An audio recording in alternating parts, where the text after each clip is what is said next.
Okay fine. तो जब भी हमारे पास क्या है कि बाई का आप जो है वो 22 से 28 की बात करें या 22, 28, 26 की बात करें, तो उसके अंदर जो है वो हमारे पास क्या आ जाता है। आवाज कम आ रही है।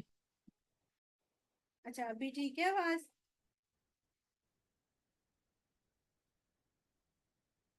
आवाज बेहतर हुई है? Okay fine. ठीक है। कम है अभी भी? कुछ बच्चों को वैसे ठीक आ रही है। ओके। डॉक्टर हाजा काइंडली रिकनेक्ट कर लें प्लीज। अच्छा ठीक है। तो इसमें क्या है कि जब बाय का आप 29 से बड़ा होगा तो इसका क्या मतलब है कि पीएच 7.54 है, बाय का आप 29 से इंक्रीज है, तो ये मेटाबॉलिक एल्केलोसिस की तरफ आ जा रही है। लेकिन कार्बन डाइऑक्साइड अभी अपनी नॉर्मल रेंज में है, दैट इज 35 to 45 भी बाज दफा लिखा हुआ आता है। ठीक है, तो 35 to 45 आपको रफी में भी मिलेगा। तो उसके अंदर क्या है कि उस सिचुएशन में कार्बन डाइऑक्साइड नॉर्मल है, 40 पे अभी नॉर्मल है। ठीक है। और अगर मैं फर्स्ट एड की जो मैंने अभी आपको पिक्चर दिखाई तो उसमें भी 40 mmHg कार्बन डाइऑक्साइड की एक नॉर्मल पॉइंट था। ठीक है। तो कार्बन डाइऑक्साइड नॉर्मल है और जो बाइकार्ब है वो 29 है, वो थोड़ी सी रेज्ड है। ठीक है। और पीएच भी रेज्ड है, तो ये है मेटाबॉलिक एल्कलोसिस। लेकिन क्योंकि पीएच भी अभी रेज्ड है और कार्बन डाइऑक्साइड को भी इटसेल्फ कोई फर्क नहीं पड़ रहा, तो ये अनकम्पनसेटेड है। ठीक है। Question number 38. Ammonia in the urinary buffer because impermeable to absorb the NH4. 39. The diagnostic finding of metabolic alkalosis क्या होगा जब बाइक आप जो है वो 24 से ज्यादा होगा। ठीक है। तो अब इसमें जो है वो 24 का दे दिया, वैसे नॉर्मली इसमें 28 या 26 भी लिख सकता था। ठीक है। जो नॉर्मल वैल्यूज, ज्यादातर जो वैल्यूज आती हैं वो यही आती हैं। ठीक है। लेकिन 24 का भी मतलब कि वो अपर लिमिट्स पे है, तो ये मेटाबॉलिक अल्केलोसिस की तरफ ही बात जा रही है। 40. The plasma clearance of pH is used to measure the renal plasma flow because it is got. तो ये फिल्टर्ड भी हो जाती है, सिक्रीट हो जाती है और रीअब्जॉर्ब नहीं होती। ठीक है। तो जहाँ पे जीएफआर के लिए हमें क्या चाहिए होता है मैयर करने के लिए, जीएफआर मेजरमेंट किससे होती है? इन्होंने हीमोग्लोबिन से। वहां पे रीनल प्लाज्मा फ्लो के लिए हमें पीएएच रिक्वायर्ड होता है फॉर द मेजरमेंट। ठीक है। पीएएच जो है वो रिक्वायर्ड होता है for the renal plasma flow to the measurement. ठीक है। और जीएफआर के लिए मेजरमेंट के लिए हमें क्या चाहिए होता है? इनोलिन चाहिए होता है। ठीक है। और पीएएच का बाद दफा खुला हुआ लिखा जाता है, जैसे पैरा अमाइनो हाइपरोइक एसिड इसे कहा जाता है। ठीक है। पैरा अमाइनो हाइपरोइक एसिड या पीएएच ही बस याद कर लो, जो इजी वे है याद करने का। ठीक है। Question number 41. Which of the following hormone regulates osmolarity? तो कौन रेगुलेट करता है? एडीएच। प्लाज्मा की ऑस्मोलैरिटी जब इंक्रीज कर देगी तो एडीएच वैसोप्रेसिन एक्टिवेट हो जाएगा। ठीक है। 42. Which part of nephron is impermeable to water? तो जो thick ascending loop of Henle है या अर्ली डिस्टल कॉन्वोलेटेड ट्यूब्यूल है, that are impermeable to water. इसीलिए हेमरेज में डीसीटी मेंटेनेंस कर रहा होता है, क्योंकि जब हेमरेज हो जाता है तो बॉडी को क्या वाटर चाहिए होता है। डीसीटी अपना रोल एक्शन प्ले करता है, तो उसके अंदर क्या होता है कि वो इम्पर्मिएबल टू वाटर होता है और अर्ली डीसीटी मेन एक्शन होता है उसके अंदर। अर्ली डीसीटी या thick ascending loop of Henle जो होता है। ठीक है।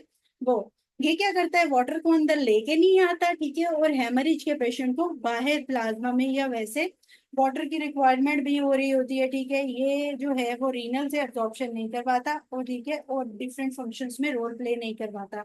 उस तरह क्या होता है कि वाटर जो है वो ज्यादा जो है वो एब्जॉर्ब नहीं होता और जितना रिक्वायर्ड होता है उतना। फिर दूसरा ये है कि क्योंकि हेमरेज की वजह से ब्लड लॉस ऑलरेडी हुआ होता है, तो बॉडी जो है वो उस डीसीटी ज्यादा डिमांड भी नहीं करता पानी की। ठीक है। फिर उस तरह भी डीसीटी का एक रोल प्ले हो जाता है हेमरेज में। और ये इम्पर्मिएबल टू वाटर दोनों पॉइंट्स होते हैं। 43. The basic function of the kidney is what? Metabolic waste removal इसका बेसिक फंक्शन है। 44. The surgeon more curious about which electrolyte before surgery on the serum electrolyte report? हाइपरक्रीमिया के लिए क्यों होते हैं वरिड? कार्डियक कार्डिक प्रॉब्लम्स हो जाते हैं, कार्डिक अरेस्ट हो जाता है, टॉलरेंटेड टीवीएस आती हैं, फ्लैसिडिटी, फ्लैसिड पैरालिसिस, फ्लैसिडिटी हो जाती है हाइपरकेनीमिया के पेशेंट्स में। 45. The prolong diarrhoea will result in what? तो एक चीज मैंने बताई थी, उल्टी से याद करना है, अल्कलोसिस इन द वॉमिटिंग। ठीक है। And metabolic acidosis and diarrhoea. लेकिन जो प्रोलॉन्ग्ड डायरिया है या क्रोनिक डायरिया है, दैट इज ऑल्सो अल्केलोसिस। ठीक है। उल्टी से अल्केलोसिस है, वॉमिटिंग में मतलब कि अल्केलोसिस है, लेकिन डायरिया में नॉर्मली एसिडोसिस है, बट प्रोलॉन्ग डायरिया या chronic diarrhoea is associated with the alkalosis. 46 the systolic pressure is highest in which of the following. तो रीनल आर्टरी में सिस्टोलिक प्रेशर ज्यादा होता है, लेकिन जो पल्स प्रेशर ज्यादा होता है उसके अंदर पहले पाँव से शुरू होना है, डॉर्सैलस मीडियस आर्टरी। फिर उसके बाद जो है वो पाँव ऐसे समझे कि आपने फोल्ड करके जो है वो आप बैठे हुए हैं, तो पाँव जो है वो टांग के थाई के एरिया के नीचे रखे हुए हैं, ठीक है, तो फोल्ड करके। तो उसमें अंदर क्या है कि पहले डॉर्सैलस पीडियस आर्टरी आ जाएगी, थाई के एरिया से फेमोरल आर्टरी आ जाएगी, और नी के एरिया से पोप्लीटियल आर्टरी आ जाएगी। उसके बाद जो है वो एब्डोमिनल एओर्टा आएगा, ठीक है। तो ये सीक्वेंस याद रखना है फॉर पल्स प्रेशर ज्यादा के लिए। और अगर सिस्टोलिक प्रेशर की बात करें तो वो क्या है, रीनल आर्टरी में ज्यादा हो जाता है। क्वेश्चन नंबर 47 रिपीट है, ठीक है, इसमें ये सीक्वेंस लिखा हुआ है विद वाटर इनटेक, ठीक है। और डिहाइड्रे स्वेटिंग में या डिहाइड्रेशन का जो मैंने सीक्वेंस है वो आप लोगों को बता दिया। 48 increase sodium uptake in the body is due to word. तो इंक्रीज जब पोटाशियम इन द बॉडी हो जाएगा तो सोडियम अपटेक कम हो जाएगी। 49 सोडियम अपटेक ज्यादा हो जाएगी, मतलब पोटाशियम ज्यादा हुआ, एल्डोस्टेरॉन इंक्रीज हुआ, उसने उसको सिक्रीट किया पोटाशियम को और सोडियम को एब्जॉर्ब कर लिया, तो वो जो है वो पोटाशियम जब भी ज्यादा होगा एल्डोस्टेरॉन एक्टिवेट होगा और सोडियम की एब्जॉर्प्शन ज्यादा हो जाएगी। 49 hypotonic fluid is present in. तो अर्ली डीसीटी में हाइपोटोनिक फ्लूइड होता है। क्यों हाइपोटोनिक फ्लूइड क्यों होता है? क्योंकि उसके अंदर जो है वो एब्जॉर्प्शन नहीं होती है वाटर की, ठीक है, तो वो हाइपोटोनिक सोल्यूशन हो जाता है। एक minute.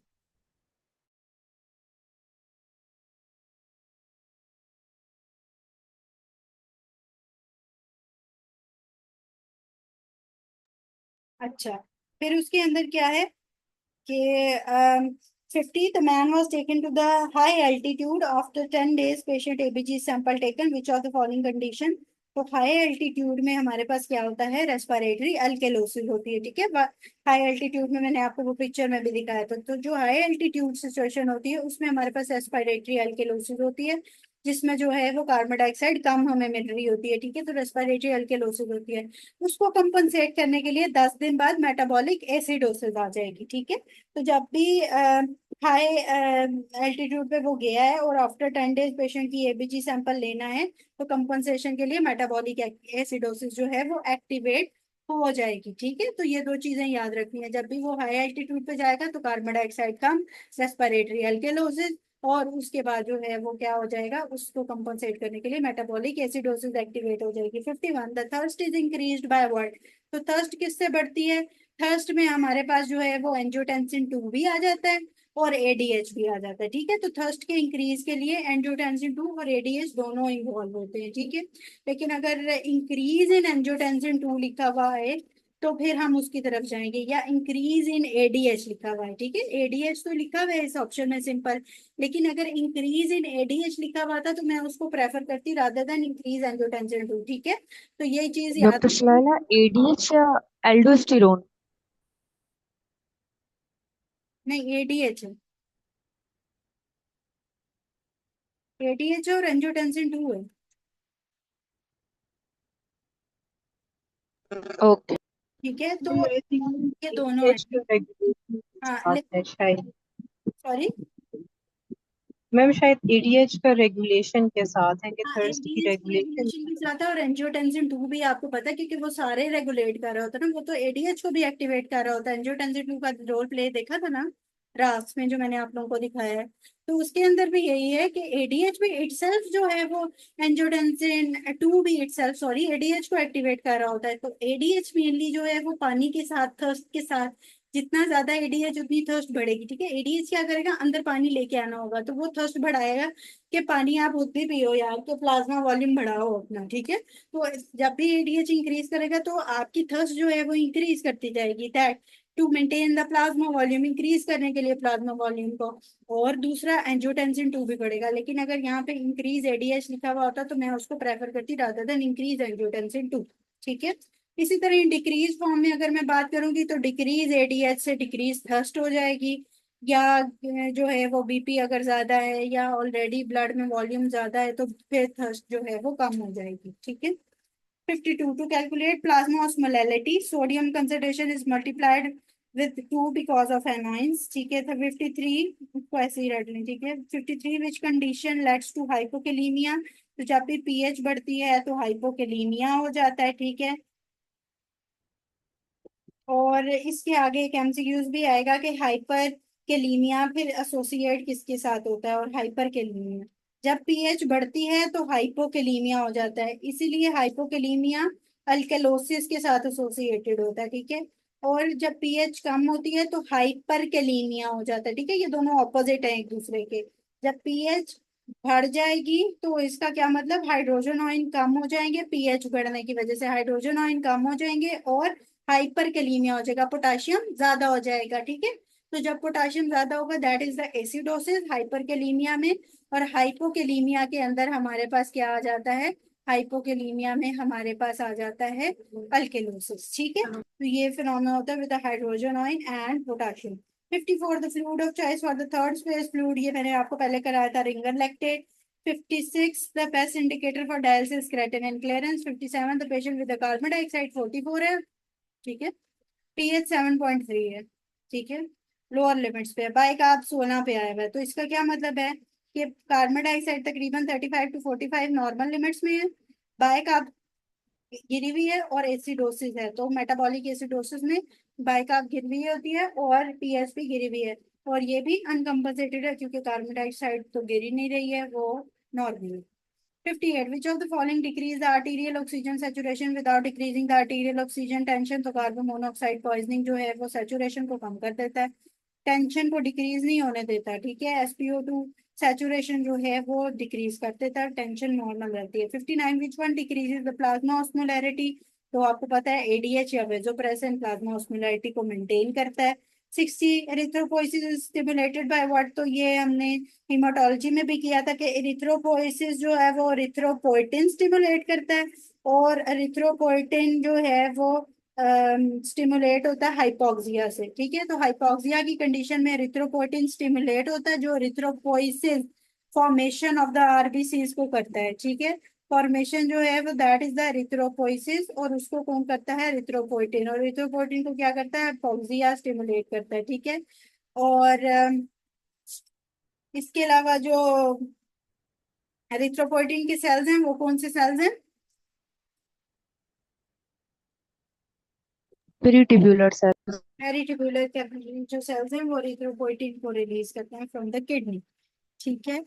67 the plasma oncotic pressure किसकी वजह से होता है, एल्ब्यूमिन की वजह से होता है। 62 formation of interstitial fluid increase with the decrease what, तो जब ऑनकोटिक प्रेशर प्लाज्मा का कम होगा तो इंटरस्टिशियल फ्लूइड की फॉर्मेशन ज्यादा होगी। 63 the primary dehydration will have, तो डिहाइड्रेशन में क्या होगा, ईसीएफ की ऑस्मोलैरिटी बढ़ जाएगी, ठीक है। ईसीएफ की ऑस्मोलैरिटी बढ़ जाएगी, ठीक है। तो डिहाइड्रेशन में ईसीएफ की स्वेटिंग के अंदर जो है वो ईसीएफ की ऑस्मोलैरिटी बढ़ गई थी, और फिर उसके बाद क्या हुआ, ईसीएफ का वॉल्यूम कम हुआ और आईसीएफ की ऑस्मोलैरिटी एंड आईसीएफ का वॉल्यूम वो भी बढ़ जाएगा, ठीक है। वॉल्यूम कम हो जाएगा, ऑस्मोलैरिटी बढ़ जाएगी। 64 रिपीट है। 65 एब्जॉर्प्शन ऑफ बाइकार्ब किस किस से होती है, प्रॉक्सिमल एंड सीडी से, कलेक्टिंग डक्ट से, ठीक है। 66 the difference between ICF and ECF क्या होगा, कि आईसीएफ के अंदर लेस पीएच ऑफ आईसीएफ होगी। अगर ईसीएफ और आईसीएफ, पहले ईसीएफ लिखते फिर आईसीएफ लिखते तो ईसीएफ में इनऑर्गेनिक आयंस होते हैं, अगर आईसीएफ का पहले पूछ रहा है तो उसके अंदर पीएच कम होती है, ठीक है। 67 फ्री वाटर क्लियरेंस किससे होती है, एडीएच से, ठीक है। और नेगेटिव वाटर क्लियरेंस जो होती है वो सियाल एडीएच के अंदर, जो एसआई एडीएच डिजीज मैंने आपको थोड़ी सी बताई है उसके अंदर नेगेटिव वाटर क्लियरेंस होती है, और फ्री वाटर क्लियरेंस होती है एडीएच से। 68 the patient with the urine osmolarity 1200 पहुंच गई है और सीरम की 220 है, व्हाट इज द कॉज, तो क्या कॉज है, सियाल एडीएच। जब यूरिन की ऑस्मोलैरिटी कंसंट्रेशन इतनी ज्यादा हो जाएगी और सीरम की कंसंट्रेशन बस थोड़ी सी रह जाएगी तो एडीएच मैक्सिमम अमाउंट में रिलीज हो गया, अब नॉर्मल अमाउंट में रिलीज हो गया, ठीक है, जिसे हम सियाल एडीएच कहते हैं। नॉर्मली भी उन्होंने सीरम की ऑस्मोलैरिटी लिख दी है। 69 the patient having the carbon dioxide 58, carbon dioxide बढ़ी हुई है, ठीक है। पीएच 7.3 है और बाइकार्ब नॉर्मल है, ठीक है। तो इसका क्या मतलब है, रेस्पिरेटरी एसिडोसिस है। ये समझ आ गई ना, रेस्पिरेटरी एसिडोसिस और अल्कलोसिस के। इसमें मुश्किल तो नहीं हो रही अभी? नो। ठीक है, फाइन। ठीक है, उसके बाद 71 है, renal correction of the hyperkalaemia led to what? तो हाइपरकेलीमिया से क्या होगा? एसिडोसिस होगा। 72 what is the most appropriate test for urine colour? तो कल्चर के लिए CLED agar with 1 ml urine हम करते हैं। 74 ग्लोमेरोलस किससे बनता है? एफरेंट आर्टरियोल से। ठीक है, और उसके बाद क्या निकल रही थी? इफरेंट आर्टरियोल्स निकल रही थी। 75 एल्डोस्टिरॉन के एक्शन और एडीएच के एक्शन में आप लोगों को पहले बता चुकी हूँ, सीक्वेंस याद रखिएगा। 76 जीएफआर कब बढ़ेगा? जब हाइड्रोस्टैटिक प्रेशर बढ़ेगा। जीएफआर कब कम होगा? जब ऑनकोटिक प्रेशर कम ज्यादा हो जाएगा। ठीक है, जब ऑनकोटिक प्रेशर ज्यादा होता है तो जीएफआर कम हो जाता है, लेकिन हाइड्रोस्टैटिक प्रेशर, पानी का जब प्रेशर ज्यादा होता है तो जीएफआर बढ़ जाता है। ठीक है, और हेमरेज में भी जीएफआर कम हो जाएगा। ठीक है, question number 78, the volume of plasma filter per unit time, उसको हम जीएफआर कहते हैं। 79 नॉर्मल वैल्यू जीएफआर की 125 ml पर मिनट। ठीक है।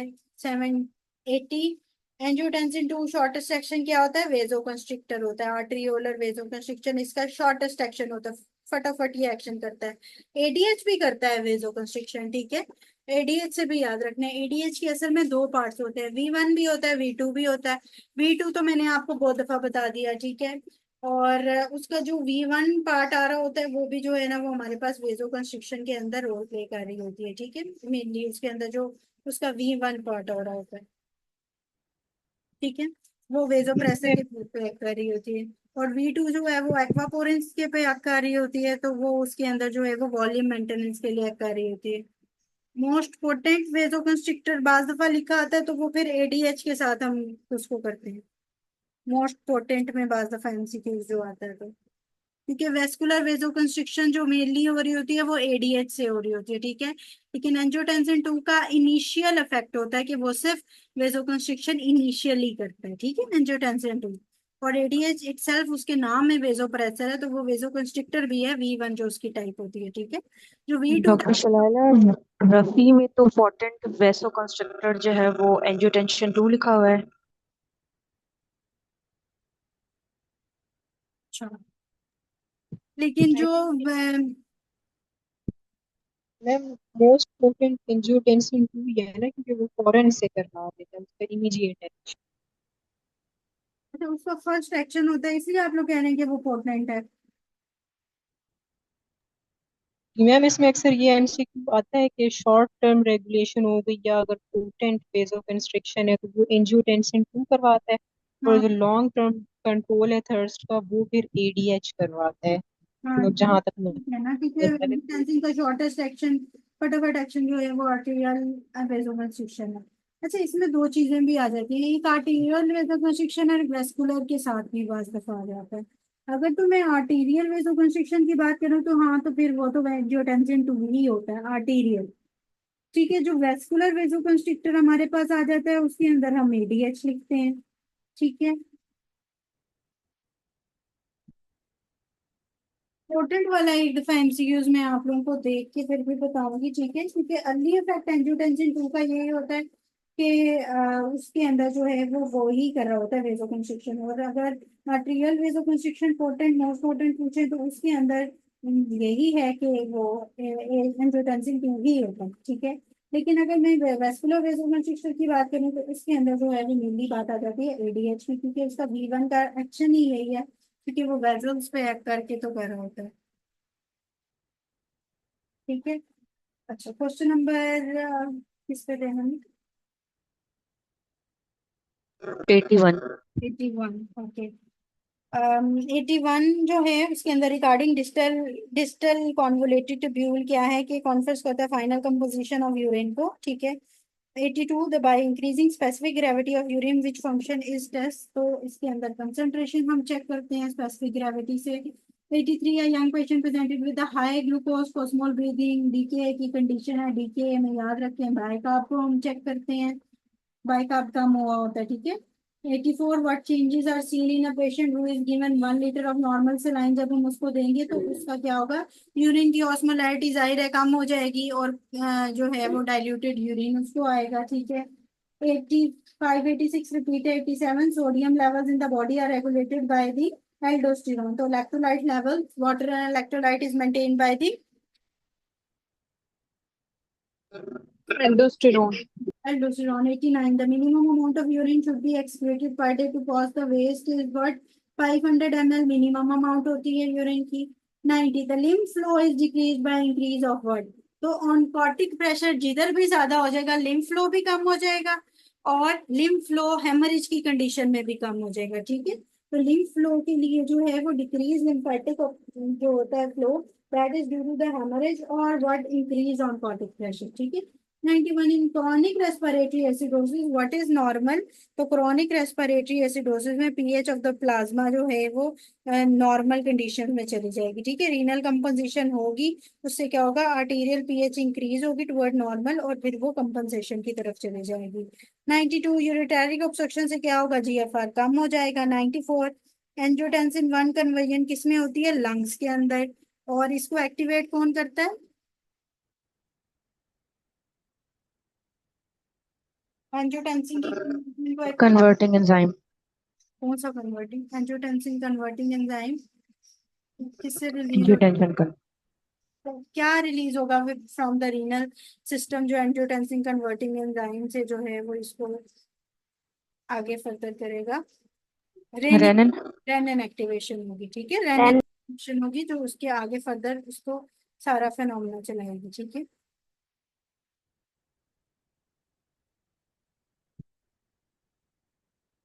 ठीक. उसके बाद है 95. The counter current exchange mechanism in the kidney is presence of the vasa recta के अंदर काउंटर करंट वेजा रेक्टा जो होता है जो थिक असेंडिंग या thin ascending loop of Henle's होते हैं उसके गिर जो है वो एक्स्ट्रा सप्लाई होती है. ठीक है. वेजा रेक्टा की तो counter current multiply loop of Henley के अंदर होता है और एक्सचेंजर जो होते हैं वो वेजा रेक्टा होते हैं. 96. The main action of aldosterone क्या है सोडियम पोटेशियम की मेंटेनेंस है मेनली पोटेशियम की मेंटेनेंस है. 97. amount of substance filtered by per minute minus the amount of substance that appears in the urine तो इसको tubular reabsorption कहते हैं. 98. the difference between the tubular fluid of PCT and DCT क्या difference है कि hydrogen ion secretion ज्यादा हो जाती है DCT में एज कम्पेयर टू PCT क्योंकि DCT जो है वो resistant to water है. 99. in syndrome of the appropriate mineralocorticoid excess what will be present तो hypertension होगी. ठीक है. सियाल एडीएच में जब भी पानी ज्यादा अंदर आ जाएगा तो हाइपरटेंशन होगी. 100. Dehydrated patient which join immediately help in compensation तो सोडियम होगी. ठीक है. सोडियम वाटर साथ लेके आएगा. 101. Primary adrenal insufficiency will cause क्या एड्रेनल इंसफिशिएंसी में क्या कम हो जाएगा sodium. Sodium. Ma'am aldosterone. Aldosterone अगर नहीं होगा तो वेरी यही कॉन्सेप्ट है ना. एंडोस्टेरॉन नहीं होगा तो क्या होगा हाइपरकेलेमिया हो जाएगा. ठीक है. Very good. 102. फेनेस्ट्रेटेड कैपिलरीज आपको किडनी में मिलती हैं. 103. अगर 70 kg में यूरिन आउटपुट देखना है तो 1.5 लीटर. 105. आरबीसी स्वेल कब होंगे जब उसको किस में रखेंगे 250 मिलीमोल में हाइपोटोनिक सोल्यूशन में. ठीक है. हाइपोटोनिक सोल्यूशन में रखेंगे तो क्या होगा पानी अंदर चला जाएगा सारा आरबीसी के अंदर तो वो स्वेल कर जाएगा. ठीक है. 109. नेगेटिव वाटर क्लियरेंस किससे होगी इंक्रीज एडीएच से या सियाल एडीएच में. ठीक है. इनअप्रोप्रिएट जो एडीएच है. 110. Kidney best mechanism to preserve volume क्या है रीनन सिक्रीशन कर देता है ताकि ब्लड वॉल्यूम प्रिजर्व हो जाए. 111. PH is defined as what तो negative log of hydrogen ion जितने ज्यादा उतनी पीएच कम जितने कम उतनी पीएच ज्यादा.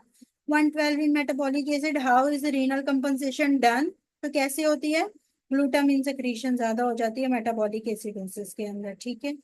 113. What is the role of ECF तो ये एक्सचेंज ऑफ एक्स सब्सटेंसेस करता है इसके अंदर इनऑर्गेनिक कॉइन्स होते हैं. ठीक है. ईसीएफ में और ये एक्सचेंज ऑफ सब्सटेंसेस में हेल्प आउट करता है. 114. Erythropoietin is released by the kidney और सेम वही MCQs erythropoietin is done by due to stimulated by hypoxia. 115. The most important mechanism for glomerular feedback is what decrease peritubular sodium concentration जब कम होती है तो glomerular feedback mechanism में most important जो है वो ये रोल प्ले करता है sodium. 118. Nephropathy is diagnose as what तो माइक्रोएल्ब्यूमिन यूरिया जब होता है डायबिटिक नेफ्रोपैथी में इसका एक मेन फीचर है माइक्रो एल्ब्यूमिन यूरिया, ठीक है, ये नेफ्रोपैथोलॉजी में भी हम करेंगे। तो एल्ब्यूमिन यूरिया, माइक्रो जो एल्ब्यूमिन यूरिया है, ये डायबिटिक नेफ्रोपैथी का एक मेन फीचर है, ठीक है। जब भी मेन फीचर या diagnosis of the diabetic nephropathy या नेफ्रोपैथी इस तरह लिखा हुआ है, तो माइक्रो एल्ब्यूमिन यूरिया को टिक करना है। 119, लॉस ऑफ थर्स्ट कब होती है? जब प्लाज्मा की ऑस्मोलैरिटी लॉस हो जाती है, प्लाज्मा वॉल्यूम ज्यादा हो जाता है, ठीक है, तो थर्स्ट जो है वो लॉस हो जाती है। 120, जक्स्टा ग्लोमेरुलर जो नेफ्रॉन्स है, ये काउंटर करंट मल्टीप्लायर हैं और काउंटर करंट एक्सचेंजर कौन से हैं? काउंटर करंट एक्सचेंजर क्या है?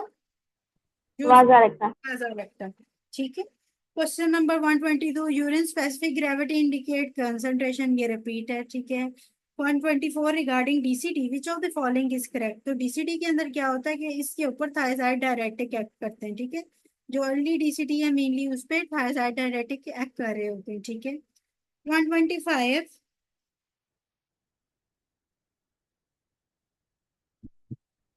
BP 160 110 mmHg and increase renin is due to what. तो सिंपैथेटिक रीनल नर्व जो है वो काम बढ़ा हुआ है, सिंपैथेटिक सिस्टम ज्यादा हुआ है, जिसकी वजह से रेनन जो है वो रिलीज होता जा रहा है, होता जा रहा है, और बीपी भी बढ़ता जा रहा है। 126, oedema and ascites in liver patient जो है वो डिक्रीज ऑन कार्डिक प्रेशर से होती है, and oedema in cardiac patient is due to increase increase hydrostatic pressure. Hydrostatic pressure. बस कार्डिक ये याद रखना, वेरी गुड, कि increase hydrostatic pressure with the cardiac, और बाकी जिसमें भी एडिमा होगा विद द रीनल कह लो, विद द लीवर कह लो, साइटिस कह लो, वो ऑनकोटिक प्रेशर के डिक्रीज होने की वजह से होता है, ठीक है। 127, in hemorrhage patient aldosterone level is increased by what. तो एंजियोटेंसिन 2 जो है वो जब वो एक्टिवेट होगा, हेमरेज हुआ, ब्लड वॉल्यूम कम हुआ, रीनन एक्टिवेट हुआ, एंजियोटेंसिन 1 से एंजियोटेंसिन 2 बन गया, एंजियोटेंसिन 2 ने आगे जाके जो है वो एल्डोस्टेरॉन को एक्टिवेट कर दिया, तो एंजियोटेंसिन 2 एल्डोस्टेरॉन को एक्टिवेट करेगा। 128, माइनर कैलेसिस जो है वो रिसीव करते हैं blood from the papillas. 129, the patient is passing the diluted urine, sorry, diluted urine, and there is the tuberoglomerular concentration problem. What other factors you will see in the condition? तो sodium भी लो होगी, ठीक है। जब dilute urine आ रहा है और filtration concentration problem चल रही है, तो उसका यह मतलब है कि सोडियम भी, जो यूरिनरी सोडियम है वो कम है, जो उसने एक्सक्रीट आउट होना है सोडियम ने, वो नॉर्मली सिक्रीट आउट नहीं हो पाएगी, और डाइल्यूटेड यूरिन हो जाएगा, ठीक है। और अंदर प्लाज्मा में सोडियम भी रहेगा, वाटर भी रहेगा, ठीक है। 133, 7.49 है, पीएच है, इंक्रीज हुई हुई है, ठीक है। कार्बन डाइऑक्साइड जो है वो इंक्रीज हुई हुई है, और बाय का आप 30 है, थोड़ी सी बड़ी है, ठीक है। तो ये इसके अंदर जो है वो पार्शली कंपनसेटेड मेटाबॉलिक एल्कलोसिस है, ठीक है। अब इसके अंदर क्या है कि हमें कैसे पता चला ये पार्शली मेटाबॉलिक है, कंपनसेटरी मेटाबॉलिक अल्केलोसिस, ठीक है। एक तो इसके अंदर हमें ऑप्शन रेस्पिरेटरी अल्केलोसिस की नहीं मिलेगी, ठीक है। दूसरी बात ये है कि जो बाय कार्ब है वो 30 पे पहुंची हुई है, मतलब कि वो 2 टाइम इंक्रीज की हुई है, और कार्बन डाइऑक्साइड भी जो है वो 60 पे पहुंची हुई है, ठीक है, वो भी इंक्रीज की हुई है। वैसे तो कार्बन डाइऑक्साइड इसमें इंक्रीज की हुई है, ठीक है। मेटाबॉलिक अल्केलोसिस में क्या होता है, एसिडो अल्केलोसिस में पीएच बढ़ जाती है, और बायकार्ब बढ़ जाता है, और कार्बन डाइऑक्साइड ने जो है वो, अगर रेस्पिरेटरी अल्केलोसिस हो तो कार्बन डाइऑक्साइड कम होती है, ठीक है, ऐसे ही होता है। अब यहाँ पे बायकार्ब भी बढ़ा हुआ है और पीएच भी बढ़ा हुआ है, तो मुझे समझ आ गई कि ये मेटाबॉलिक अल्केलोसिस है, ठीक है, क्योंकि अगर रेस्पिरेटरी अल्केलोसिस होती तो पीएच कम होता है, और पीएच ज्यादा होती है, और कार्बन डाइऑक्साइड कम होती अगर रेस्पिरेटरी अल्केलोसिस होती एक बार। तो उसके सूरत हाल में ये बाइकार्ब बढ़ने की वजह से क्या है, मेटाबॉलिक अल्केलोसिस। लेकिन जो कार्बन डाइऑक्साइड, बाइकार्ब के बढ़ने पे कार्बन डाइऑक्साइड बढ़ी हुई है, उसने पीएच को नॉर्मलाइज नहीं किया, ठीक है, लेकिन कार्बन डाइऑक्साइड इस साल थोड़ी सी बढ़ी हुई है, ठीक है, तो ये पार्शली कंपनसेटेड है। अगर यहाँ पे इस कार्बन डाइऑक्साइड के बढ़ने पे पीएच भी नॉर्मल हो जाती, तो that will be the compensated metabolic alkalosis, ठीक है। तो पीएच के साथ पहले आपने अंदाजा करना है कौन सी चीज बढ़ती है? पीएच बढ़ेगी और बायकार्ब बढ़ेगा, तो इसका क्या मतलब है? पीएच बढ़ेगी और बायकार्ब बढ़ेगा तो इसका क्या मतलब है? मेटाबॉलिक। Metabolic alkalosis. ठीक है, लेकिन पीएच बढ़ेगी और कार्बन डाइऑक्साइड कम होगा तो रेस्पिरेटरी अल्कलोसिस होगी। ये चीज याद रखनी है, पहले इस चीज को देखना है, उसके बाद अगली चीज देखनी है कि ये पार्शली है या इनकम्प्लीट है या कंप्लीटेड है। 135 the fact of hype. Doctor अगर इसमें मिक्स्ड पिक्चर का ऑप्शन होता तो क्या हम उसको प्रेफर करते? अच्छा डॉक्टर आंसर, जब भी जहां पे भी मिक्स पिक्चर का ऑप्शन होगा उसके अंदर पीएच बहुत ज्यादा डाउन होगी, याद रखिएगा। पीएच जब बहुत ज्यादा डाउन होगी उस सिचुएशन में आपके पास मिक्स्ड पिक्चर आएगी। ठीक है, मिक्स पिक्चर में जब हमारे पास मेटाबॉलिक एसिडोसिस एंड रेस्पिरेटरी अल्किलोसिस होती है तो उसके अंदर हमारे पास मिक्स पिक्चर आती है। ठीक है, पीएच जिसके अंदर आप ये कह लो कि 7.1 पे पहुंच गई है या 7.0 समथिंग पे पहुंच गई है, तो जो भी आपके पास MCQs with pH very down आएंगे that is the mix type of metabolic acidosis and respiratory alkalosis. ठीक है, तो उसके अंदर वो आ जाता है मिक्स्ड के अंदर। 135 that fact of the हाइपरनेट्रीमिया on the body is what. तो हाइपरनेट्रीमिया से क्या होगा? सेल जो है वो श्रिंकेज कर जाएगा सोडियम की वजह से। 136 7 रिपीटेड 38 दोनों glomerulosa is linked by what? Sodium reabsorption. Sodium का ही मेनली रोल है। ठीक है, जो सोलह ग्लोमेरुलोसा है वो एल्डोस्टेरॉन रिलीज करता है। ये हमने एंडो में किए थे 3 लेयरिंग। क्या लेयरिंग होती है? जीएफआर की लेयरिंग होती है, ग्लोमेरुलोसा, फेस्कुलेटा एंड रेटिकुलरिस। ग्लोमेरुलोसा क्या करता है? एल्डोस्टेरॉन रिलीज करता है। फेसिकुलेटा क्या करता है? फेसिकुलेटा क्या करता है? किसी को याद नहीं? कॉर्टिसोल। कॉर्टिकॉइड्स। हाँ जी, ग्लूकोकॉर्टिकॉइड्स के साथ मेंटेनेंस करता है। और रेटिकुलरस जीएफआर में एंड्रोजन और androgen. Very good. Question number 139 albumin and RBCs in the urine is due to damage of glomerulus. जब भी ग्लोमेरुलस का डैमेज होगा तो आरबीसीज यूरिन में आएंगे। ठीक है, कास्ट आते हैं। ठीक है, आरबीसी जब भी कास्ट आता है तो ग्लोमेरुलस का डैमेज होता है। 140 विच of the following is the prominent feature of RTA. तो हाइपरकीरीमिया हो जाता है आरटीए में। ठीक है, जब भी लॉस होगा ब्लड का। 141 विच of the following drug is actively secreted by the kidney. तो पेनिसिलिन एक्टिवली सिक्रेट हो जाती है। Question number 142 ICF is increase what will decrease. तो हार्ट रेट जो है वो कम हो जाएगा। ठीक है, जब भी इंट्रासेलुलर फ्लूइड बढ़ेगा तो वो उसको हार्ट रेट को कम कर देगा। ठीक है, उसके प्रेशर कम हो जाएगा, उसकी वजह से हार्ट रेट कम हो जाएगा। Question number 146 normal urine output 70 kg में 1500 से 2200 ml का होता है। ठीक है, 147 एफरेंट रीनल आर्टरियोल्स क्या बनाती हैं? ग्लोमेरुलस बनाती हैं, और ग्लोमेरुलस से आगे इफरेंट आर्टरियोल निकल जाती हैं। 149 the ability of the kidney exceed concentrated urine and will increase what. तो इसमें क्या होगा? Rate of blood flow to the medulla decrease हो जाएगा। ठीक है, जब blood flow to the medulla hypovolaemic condition में डिक्रीज हो जाएगा तो कंसंट्रेटेड यूरिन प्रोड्यूस होगा। फिर क्या होगा? फिर उसकी वजह से रेनिन एक्टिवेट होगा और फिर दोबारा से वो एंजियोटेंसिन सिस्टम, एल्डोस्टेरॉन, एडीएच। ठीक है, तो कंसंट्रेटेड जो है वो यूरिन निकल रहा होता है उस सब मामले की वजह से। ठीक है, और सारा जो है वो फ्लूइड जो है वो अंदर बॉडी में स्टोर होता जाता है। ठीक है, तो जब भी किडनी ने कंसंट्रेटेड यूरिन निकालना है तो इसका यह मतलब है कि rate of blood flow to the medulla जो है वो डिक्रीज कर गया, जिसकी वजह से एंजियोटेंसिन सिस्टम एक्टिवेट होने की वजह से एडीएच एक्टिवेट हुआ, और एडीएच ने क्या किया? सारा पानी अंदर ले आया और कंसंट्रेटेड यूरिन निकला दिया। एरिथ्रोपोइडिन का फंक्शन क्या है? हीमोग्लोबिन बढ़ा देता है। ठीक है,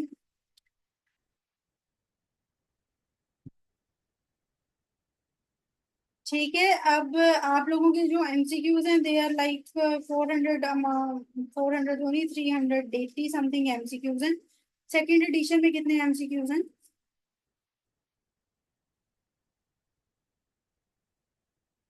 307 में।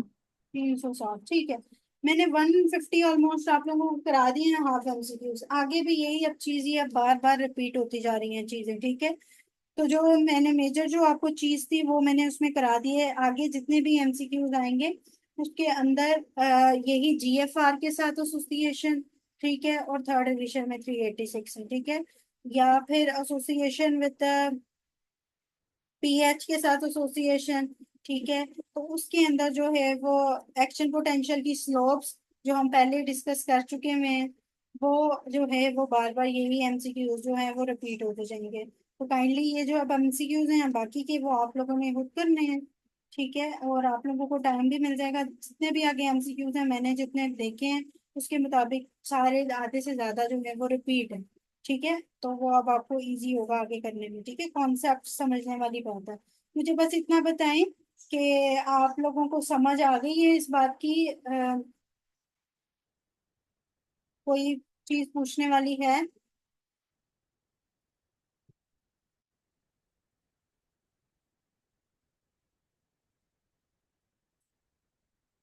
थ्री थर्टी वन में करवा देते हैं।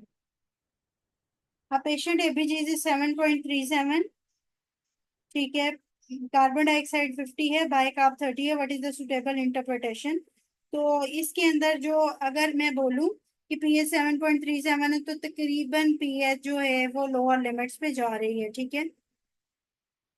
एक बार 7.35 से लेके 7.45 तक नॉर्मल होती है ना, तो ये तकरीबन लोअर लिमिट्स पे जा रही है। इट्स नॉट लाइक कि ये बिल्कुल ही एसिडोसिस में है या अल्केलोसिस में है, ठीक है, ये किसी एक तरफ नहीं है, एक बात, ठीक है।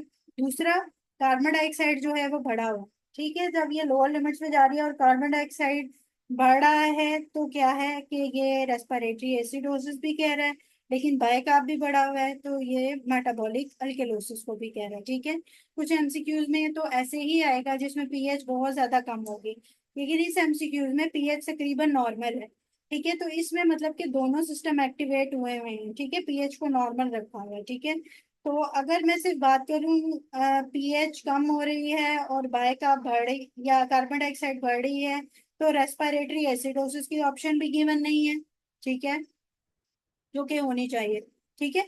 अगर 7.37 है या 7.35 तक जा रही है तो रेस्पिरेटरी एसिडोसिस की ऑप्शन इसमें होनी चाहिए थी, ऐसे ही है, वो नहीं है गिवन।